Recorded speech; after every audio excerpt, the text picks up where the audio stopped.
पूरे हिंदुस्तान में मैंने निस्वार्थ धर्म कर्म का सच्चा संदेश दिया और दे रहा हूँ, जिसके बदले कोई इच्छा नहीं रखता।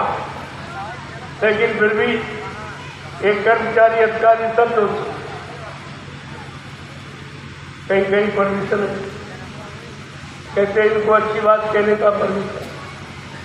क्या यह धार्मिक सत्ता आगे आने वाले भविष्य में अपने आप को धार्मिक कह पाएगी? क्योंकि मैं प्रमाण प्रस्तुत कर दूंगा कि मुझको धर्म की अच्छी सच्ची सही बात कहने के लिए परमिशन लेनी पड़ती थी और कहीं कहीं परमिशन ये देते भी नहीं। अच्छा है, क्या तुम बच पाओगे? अरे समय ने किसी को माफ नहीं, और तुम्हारे लिए भी वो समय आ रहा, तुम्हें भी माफी नहीं होगी। आपने भी वही काम किया जो रावण ने किया, कंस ने किया, उससे कहीं ज्यादा खराब तुम्हारे काम। प्रशासन शासन के उससे ज्यादा खराब। देख रहे हैं, मैं पूरे हिंदुस्तान में 10 बरस से लगातार संदेश दे, कहीं कोई अपनी घटना हुई है कोई बता देगा। ये शासन प्रशासन वालों को लिख के देना चाहिए कि 10 वर्षों से ये लगातार पूरे हिंदुस्तान में घूम घूम कर शुद्ध मानवता का, इंसानियत का संदेश दे रहे हैं और कोई अपनी घटना नहीं, क्योंकि इनका कोई निजी स्वार्थ नहीं। लेकिन कोई कहने वाला नहीं है, तो क्या इससे और खराब समय और भी कुछ कहा जाए? प्रेमियों, इसी को कल है युग, कल है मानी लड़ाई झगड़े का युग, और चारों तरफ बोलते ये धर्म में भी झगड़ा तो नहीं। आप धार्मिक संदेश देने के लिए हमारे पर पाबंदी लगी, लेकिन मालिक की दया से ये काम तो हो रहा। ये तो नहीं चाहते, लेकिन मन चेती नहीं होते, ब्रह्म चेती सरकार। आज प्रभु का कार्य है, इसलिए इसे कोई रोक नहीं। जोर लगा ले हिले जमाने, कितना जोर लगाएगा जग में जय गुरुदेव का झंडा लहर लहर लहराएगा। इसे कोई नहीं रोक सकता। ये तो चैलेंज है सारे विश्व, ये सारे विश्व का झंडा है। और जितने झंडे हैं अपनी अपनी पार्टियों के, अपने मान सम्मान और अपने अधिकार के झंडे, लेकिन ये पूछो ना प्रभु का झंडा, ये सारे विश्व का झंडा।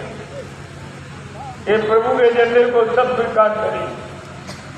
तो ऐसा समय आ रहा, अगर अच्छी सच्ची बात सुनाने से मान लोगे तो बच जाओगे, नहीं कुदरत है तैयार खड़ी, आगे मुसीबत पड़ी, आगे कुदरत तैयार खड़ी।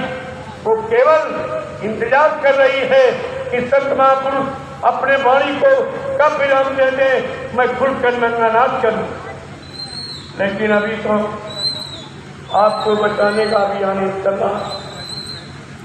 नहीं मानोगे तो वो तो काल शक्ति है नहीं, वो तो दयाल है और मार काट नहीं करते। लेकिन ये काम जब कुदरत को कुदरत सबको सिखा दे, उसके पास सिखाने के सब सिखा। इसलिए प्रेमियों, समय से समय की बात ले लो, सुन लो, अपना लो, नेक अच्छे भले ईमानदार चरित्रवान बन जाओ। ने कुदरत तैयार खड़ी है, वो सबको बना देगी, सबसे मनवा देगी। बाबा जी ने क्या कहा था? अभी संत महात्मा आपको समझा रहे, मना रहे सब तरह से, आपके पाप कर्मों में माफी दिला रहे। अगर तुमने उनकी बात न मानी और उनको यानी मतलब उनके वचनों पर विश्वास नहीं किया, तो ये कुदरत अपने एक डंडे, एक लपड़ थप्पड़ में 20 करोड़ का वारा न्यारा सेकंडों में कर दी। अभी देखा प्रकृति ने एक छोटा सा चुटकुला, जिसे आपने कोरोना कहा, छोड़ दिया, सबकी बुद्धि बेकार, राजा रैया सब बेकार, कोई नहीं समझ पाया और एक झटके में दुनिया से करोड़ों चले गए। नहीं बचा पाएगा। तो कुदरत को मजबूर मत करो, इस धरती माँ को आप विवश लाचार मत करो। अगर ये यानी रो पड़ेगी, अब कर्मठ ले लेगी, तो सारा ये सब रसातल में चला जाएगा। आपके पास कुछ नहीं बचेगा, ये सब रसातल में चला। इसलिए अभी जागो, चेतो, होश में ज्यादा अच्छा है। और बाबा जी ने जो तुम कोरोना चिल्लाए, यानी 6 नवंबर 1986, ये तारीख कोई नहीं बताएगा। बाबा जी ने कहा था कि बच्चा, अगर तुमने मेरे शाकाहारी संदेश को न सुना और न अपनाया तो कुदरत की तरफ से एक ऐसी बीमारी आ रही, ऐसा वो चुटकुला छोड़ देगी जिसका नाम होगा कोरोना। कोरोना क्या न करो तो बीमारी नहीं आएगी, अगर करना बंद नहीं करोगे तो जरूर आ जाएगी। कोरोना का मतलब क्या न करो, अंडा मत खाना, ये मुर्गी का मासिक धर्म है। ये कितनी बड़ी गंदगी। जब तुम्हारी धर्म पत्नी यानी मासिक धर्म में होती तो आप 5 दिन उसके आंख का भोजन उसको छूते देखते नहीं हो कि अगर तमाम तरह की बीमारियां आ जाए। आज तो खुलेआम मुर्गी का मासिक धर्म खिलाया जाए और ऐसा पढ़े लिखे उसी मासिक धर्म खाने में चल जाए। ऐसी बीमारी आ रही है, डॉक्टरों को पता नहीं चलता है और बीमारी चलती। सबको समेटते बाबा जी ने पहले ही कहा, बड़ी बड़ी बीमारियां होंगी, एक की दवा 100 में न मिलेगी। अगर तुमने मेरी बात न मानी और शाकाहारी बनने का संदेश जन जन तक नहीं दिया, शाकाहारी बनाने पर बल नहीं दिया, तो कुदरत है नाराज, आगे मुसीबत पड़ी, नाराज हो जाए।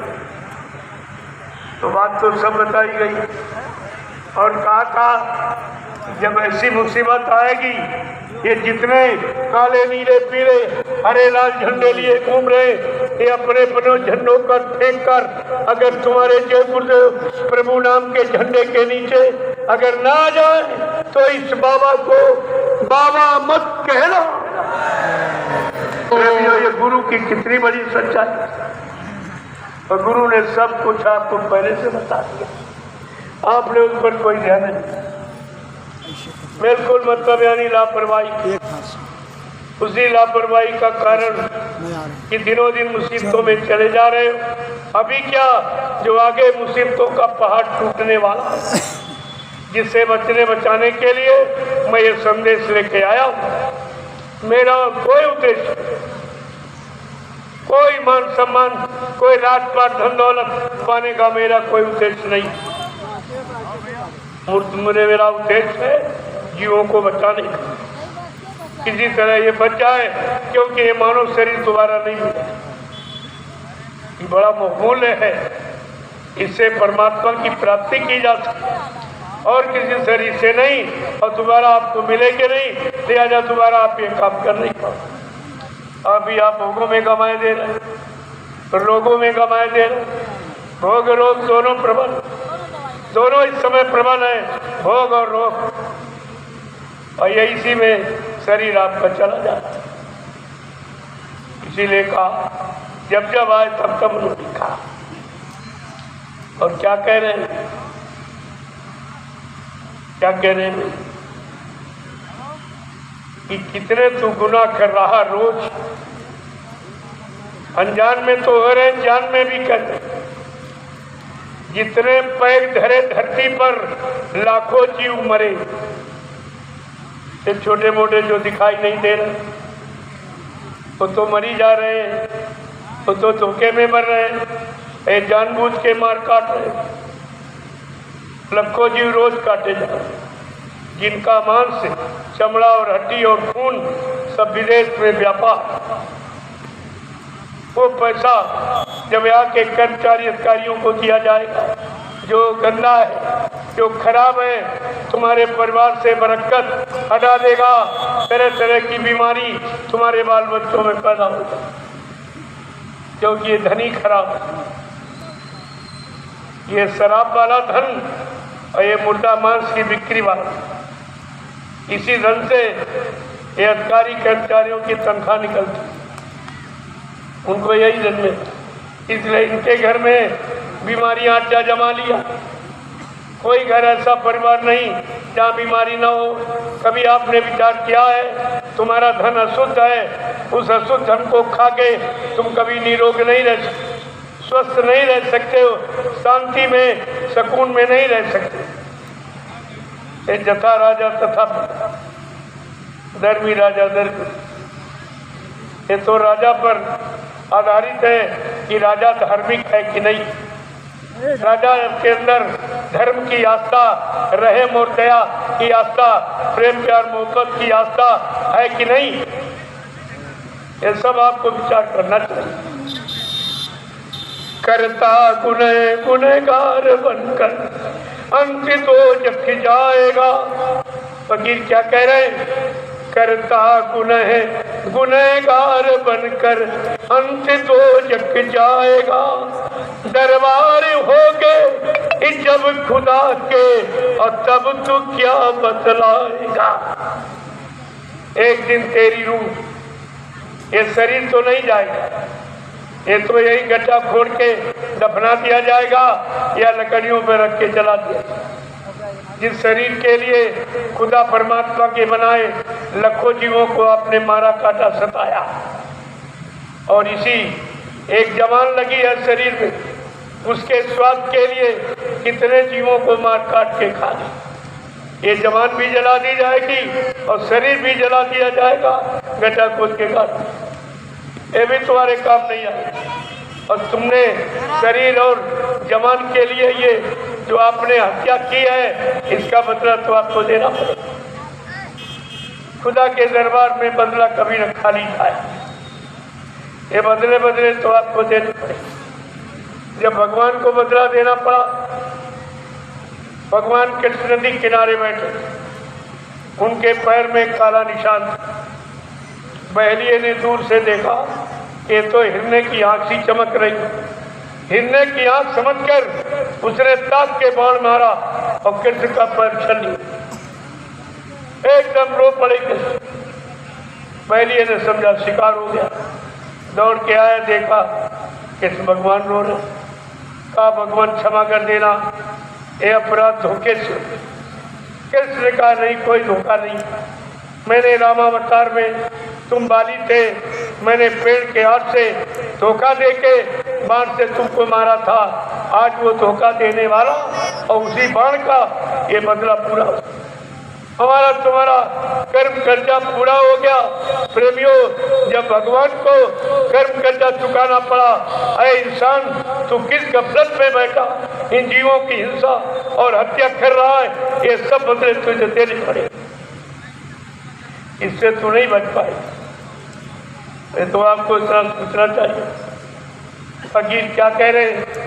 करता गुनहगार बनकर अंत तो जग जाएगा। दरबार होके और जब खुदा के और तब तू क्या बतलाए। जब खुदा पूछेगा तुम्हारी रूह से, जिसको तो नहीं जाएगा, रूह जाएगी। पूछेगा ऐ रूह तेरे वास्ते मैंने पीर पैगंबर औलिया मुर्शिद कामिल फकीर साधु संत महात्माओं को भेजा, तुमने उनकी नेक बात नहीं मानी, तुमने उनका रहम दया का संदेश नहीं सुना, और नहीं मेरे बनाए जीवों पर तूने रहम दया नहीं किया। जा, तुझे उन्हीं नरकों में इतने वर्ष तुझे जलाया और सड़ाया और मारा पीटा जाएगा। ये बदले तुम्हारे सब चुकाने पड़ेंगे। और मोहम्मद साहब भी तुम्हारी तरफ से गवाही नहीं दे, वो भी गवाही नहीं दे, क्योंकि वो भी आए थे तुम्हें सिखाने बताने, खुदा का खुदाई पैगाम देने। हुजूर पैगंबर मोहम्मद साहब ने जाते वक्त क्या कहा था? 14वीं हिजरी के अंत में खुदा का पैगाम लेकर एक फकीर जमीन पर उतरेगा, जिसका लिहाफ यानी वेशभूषा सफेद होगी।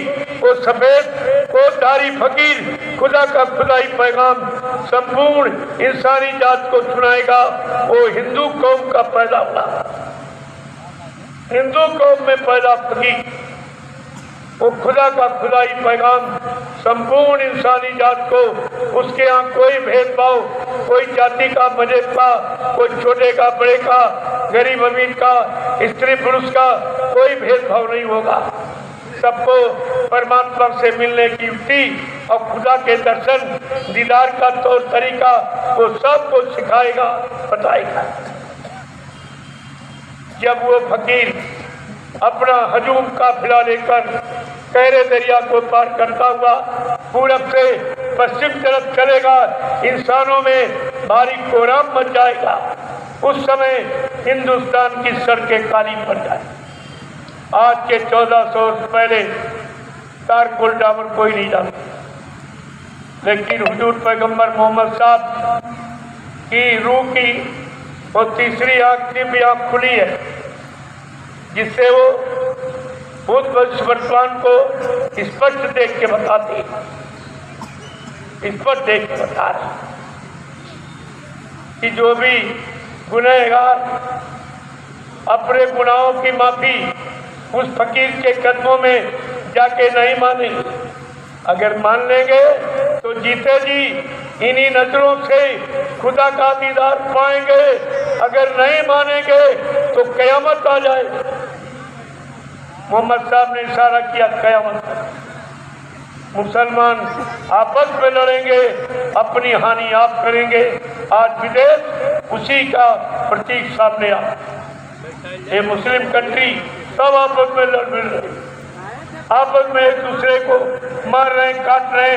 ये है खुदा का खुदाई पैगाम जो हुजूर पैगंबर मोहम्मद साहब ने 14वीं हिजरी के अंत में सुनाया था। लोग नहीं माने और सब उसी में फंसे। धीरे धीरे सब साफ बचे खुचे लोग भारत में मिल जाएंगे।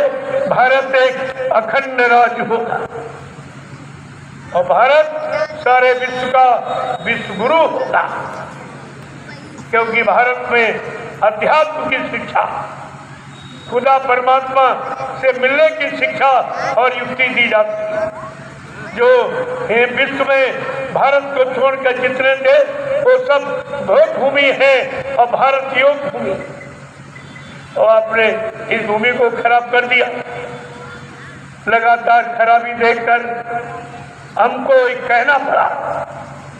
15 सितंबर 2023 बलिया और मऊ और आजमगढ़ के बॉर्डर पर मैंने संदेश सारे हिंदुस्तान को प्रसारित कर दिया।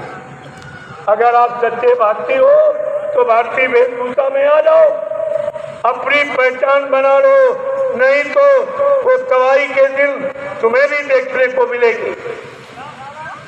इसलिए आप भारतीय वेशभूषा में आ, अपने भारतीय खान पान में, अपने हिंदुस्तान की हिंदी संस्कृत भाषा में आ जाओ तो तुम्हारा बचाव हो जाएगा, अन्यथा तुम्हारे पास बचाने का कोई साधन नहीं। ये तुम्हारा खान पान भारत का बिल्कुल शुद्ध है, क्योंकि यहाँ कुदरत भी नियम संयम में रहती। 4 महीने गर्मी, बरसात, जाड़ा। जहाँ कुदरत संयम में हो वहाँ कुदरत की गोद में पलने वाले जीव अगर संयम में नहीं रहेंगे तो विनाश हो जाए।